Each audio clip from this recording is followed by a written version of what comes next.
Hey guys, this is Iceberg. Ziigaat is back in business and in collaboration with the boys from Hangout.Audio releasing the second version of their hybrid model, the Odyssey 2nd Gen. Do you remember the original Odyssey? That one versatility IEMs with a slight hint of bass, but sometimes too sharp in the treble. Well, the second version promises to fix all the flaws. Smoother but extended treble, improved bass control, and overall tonal balance. The price is around $250 and the driver configuration is 1DD and 2 BAs, with a biocellulose DD and no less armatures. So let's see if the Odyssey 2 lives up to its name or it just upgraded for sake of upgrading. Let's go! And before we begin, I wanna thank Linsol for the Odyssey and their care. All the purchase links are below the video, and now let's move on to the review. Alright, the Odyssey 2 comes in a stylish box with Ziigaat's signature minimalist yet premium design. On the front we can see an image of the shells, the Ziigaat and the Hangout.Audio logos, and the model name. On the side there is a brief specifications, and on the back we have information about the brand and its collaboration with the Hangout.Audio.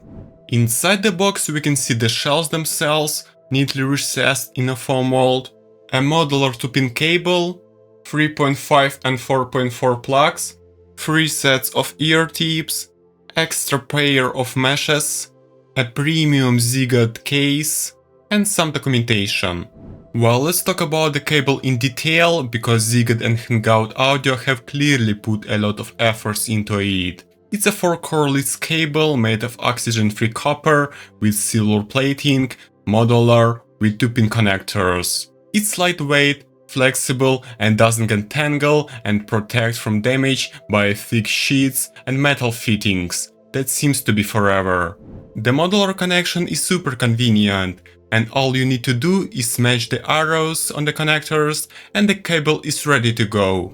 After previous Ziigaat's cable, this is a huge upgrade. Well done guys, you took all the feedback into account. By the way, this cable is very similar to those that come with the Luna or Crescent, only with the green wire. The included ear tips are also great. I'm always skeptical about stock ear tips, but these are well thought out. The transparent silicone ones are soft, sticky, fit perfectly, and don't alter the sound. The black ones are slightly stiffer for better isolation, and the foam ones are for bass heads with super isolation. I'm using the transparent ones in this review. They provide a perfect fit and preserve the Odyssey 2 natural presentation. Okay guys, in terms of shells, Ziigaat stepped forward here, from resin to aluminum. From what can I tell, these are the first shells made from CNC-aluminum. However, they are light and durable, with handcrafted pattern on resin faceplate. Each sample is unique, so you get your own pattern with turquoise and silver shimmering glitter and the delicate Ziigaat logo that add extra charm. On the inner side, we can see a metal nozzle, which is quite short, with the mesh inside, then you can modify thanks to additional ones included in the set. There is also a model marking, channel indication and serial number, and the slightly recessed 2-pin connector on the side. The shell's shape follows the ergonomics of other Ziigaat models, such as Luna or Odyssey. Medium size, anatomical shape, no sharp corners, all this makes Odyssey 2 universal for most ears. In my small ears they fit snugly and securely, though they are slightly protruding. I use them for house stage, listening to a podcast and music, and I didn't notice any fatigue or pressure, and no vacuum or dry reflex.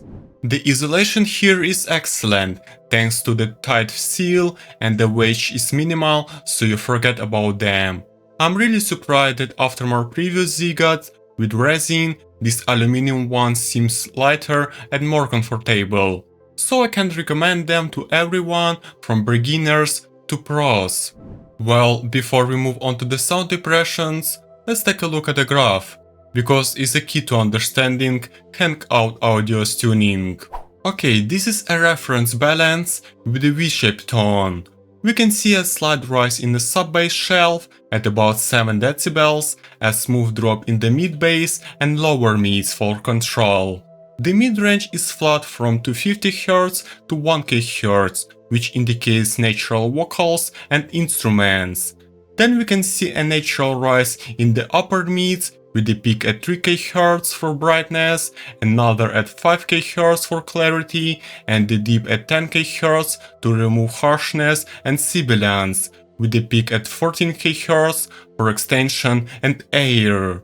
Compared to the original, there is less aggression in the treble, less bloated mid-bass, and more emphasis on the upper mids. Overall, this is balanced tuning for studio and entertainment, with powerful bass without muddiness, neutral mids, and extended treble. So let's check how it performs in reality.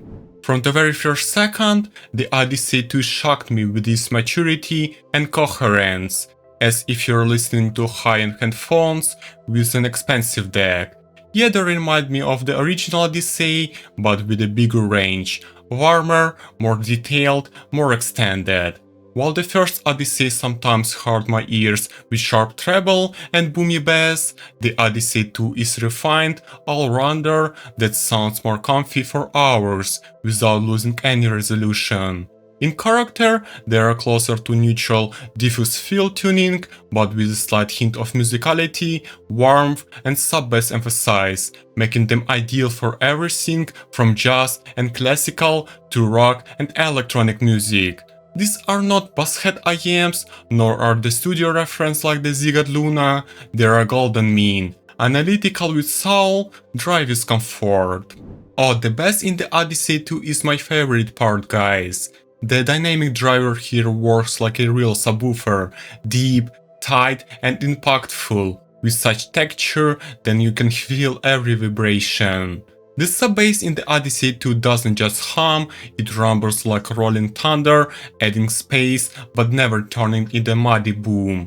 It's deep, textured, with excellent decay that fades cleanly, leaving room for the rest of the range. This is not type of rumble you need for EDM or hip-hop, you know, where the bass has to shake the walls. Instead, the sub-bass here is intelligent, like it knows its place and gives just enough energy to add space and realism to the track. Let's take Angel by Massive Attack for example. The bass line in this track is like a dark, pulsating wave that rolls slowly and powerfully. In the Odyssey 2, every drum beats sound clear with distinct transition, where you hear not only the main tone, but also subtle vibration that add depth. The sub-bass here doesn't fill the entire space, but creates a foundation on which the entire composition is built. If you are a fan of dubstep or EDM where the sub-bass should be overwhelming, Odyssey 2 may seem a bit restrained. The sub-bass here is not for those who want their ears to shake from the rumble, but for genres like jazz, rock or classical, where the texture and precision are important, the sub-bass is just what you need. It adds deep, but doesn't muddy the sound, allowing vocals and instruments to breathe. The mid-bass in Odyssey 2 is tight, fast and incredibly articulate. It's not that fat mid-bass that layers over the mids, but clear, analytical with emphasis on detail and texture. It adds punch to the track, but does it with such discipline that you can hear every nuance. The bass guitar sounds juicy, with dense, energetic punch, but without the slightest hint of blurriness. And the drums plays with such precision that outbeat sounds like the separate, powerful chord, with clear attacks and decays. In texture, it reminds me of the Crescent, but clearer and faster, without the retro vibe that makes Crescent so warm. Compared to Luna's, the mid-bass in Odyssey 2 is more emotional, with more punch, while Luna keeps it tighter for studio precision. And compared to the original Odyssey, where the bass could be slightly muddled, the new model sounds a little more refined, faster, with better articulation and control. For genres such as rock, metal, or progressive, the Odyssey 2 mid-bass is the perfect choice. It's energetic enough to set the drive, but doesn't draw out the vocals or guitars. Even in complex tracks with lots of instruments, it remains controlled and doesn't blend into the muddy mess. And even if you are fond of hip-hop or EDM, there is enough power here to keep your head banging for hours without fatigue. It's just a pure, disciplined energy. However, if you're basshead looking for an earthquake in your ears, the Odyssey may seem a little restrained, which you might not like, but for me, bass quality is more important than quantity, so I just love it. Now let's talk about the lower mids, where that vocal magic comes out. They are full, rich, with slight warmth, like a velvet voice in a dim light. Male vocals are penetrating, husky, with emotional depth. Every intonation, every breath is clear, with resonance that gives you goosebumps. And the guitars rings with the body vibration, alive and breathing, like the musicals is right next to you. The lower mids are not subtle here, but rich, adding weight to the instruments, making some comfy but detailed, without muddiness even in dance tracks. The mid-range in the Odyssey 2 is their soul, and damn it, it's beautiful. Dual knowledge drivers are master of texture here, resolving, lively, natural, with subtle vibration that catch every nuances. Male vocals are deep, harsh, with breaths and shaking that mesmerize. It's so detailed, intimate and soulful, then you can hear every whisper, every emotional rise. No fake warmth or smoothness, just honest delivery. The female vocals have a rich timbre without a hint of sibilance, with the power that fills the space, but softly, enveloping rather than overwhelming.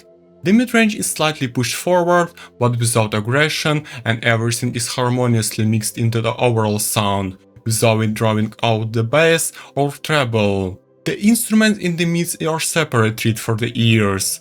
The acoustic guitar sounds clear, soft and warm, like you can hear the strings ringing and the light touch with melodic transitions.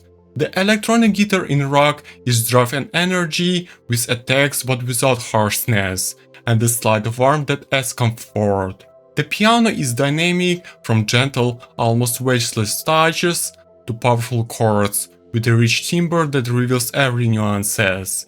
The saxophone sounds are realistic, with whistle and breathe that add liveliness. And even in dance tracks, the mid-range remains textured without compression.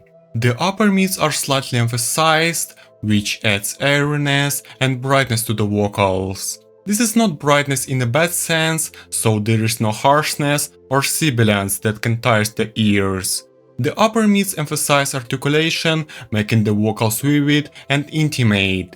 The vocals are crystal clear, with vibration in emotional moments, piercing but soft, without harshness or sibilance. You can hear every nuance of the voice, from whisper to crescendos, and it gets right to the bone. The guitar in the upper mids is energetic, with attack, making the notes ring out like they are floating in the air. The piano is rich, with melodic transition, and compared to the original Odyssey, where the upper mid sometimes sounds sharp, here everything is smoother, safe for long sessions, but lively. The knowledge BA drivers here don't sound metallic, but natural, like well-tuned armature drivers with clarity and speed. However, if you're fond of ultra-bright IEMs, where the upper mids are blind, you won't find that here. And honestly, I'm happy about it. The treble in Odyssey 2 can best be described in one word. It's extended. They extend into the soundstage like a trail, adding air and weightlessness to the tracks. The treble from the Knowledge BA tweeters is refined, clear, detailed, without glare or muffling. In electronic, the hi-hats sparkle like stars, with a clear, metallic texture that sound extended. Every touch of the stick is audible, without harshness.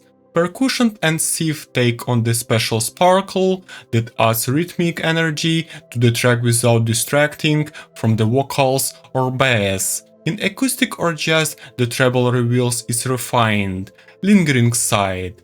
In classical music, the violin flows with a lingering airiness. In rock and metal, the treble adds drive while remaining comfy. The cymbals strike with energetic, extended ring, where the texture of the metal is revealed but doesn't hurt the ears, like in some bright IEMs. This is the treble for long listening, expressive, immersive, with refinement that make complex tracks so crystal clear.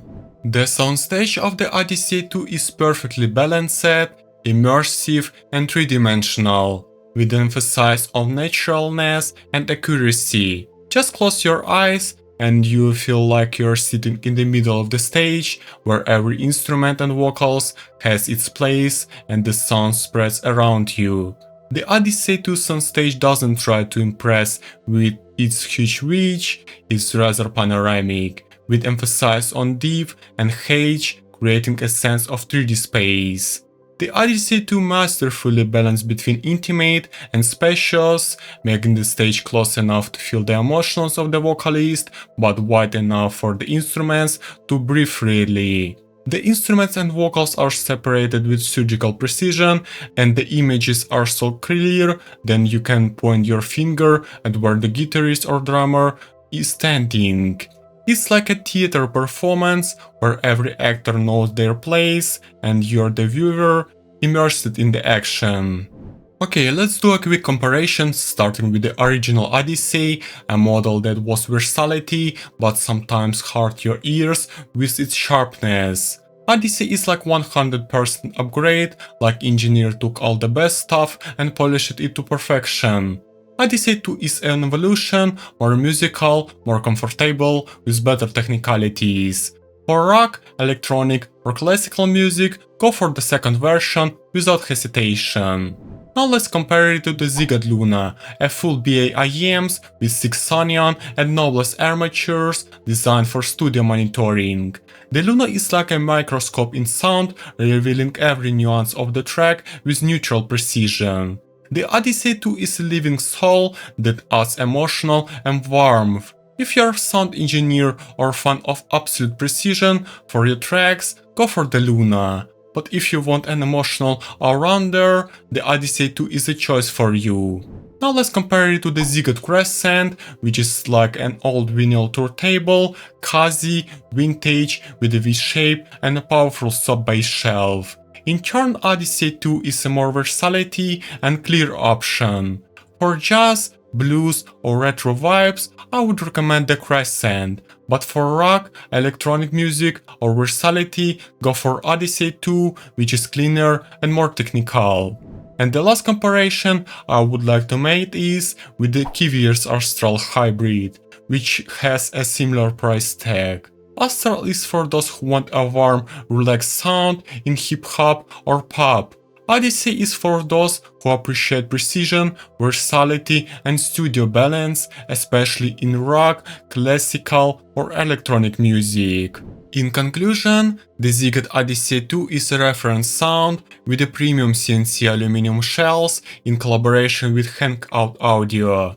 Deep and punchy bass, emotional and textured mids, sparkling and safe treble, cozy soundstage with holographic deep. All this creates a sound that is captivating, versatility and lively for any genres, from rock to jazz, from electronic to classical. At $250, they sound more expensive, like model costing $300 and more, and are definitely a bold upgrade from the original Odyssey. Gamers and sound engineers will also enjoy the soundstage and positioning.